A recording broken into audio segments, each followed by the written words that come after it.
Medyo nag-aatubili po akong sabihin ito dahil palagay ko ay marami sa Zambales ang kabilang sa grupong ito.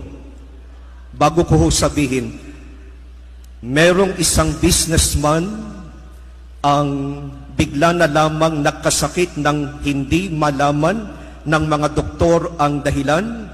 Biglang merong mga sighting sa bahay, ang negosyo ay bumabagsak, in-interview ng exorcist, at ang nadiskubre ay mawalang galang na po.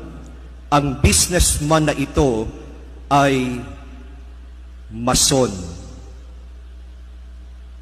Freemasonry.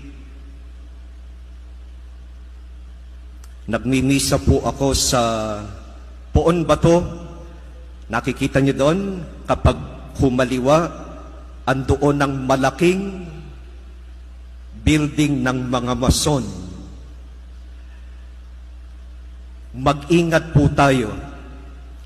Freemasonry contradicts the teachings of the church.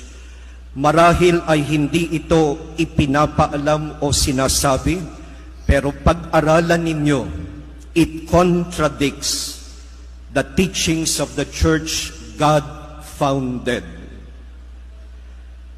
Ang tanong ng exorcist, babasbasan ko po ang inyong bahay, pero kapag hindi nyo itinakwil ang membership ninyo, patuloy ang kamalasan.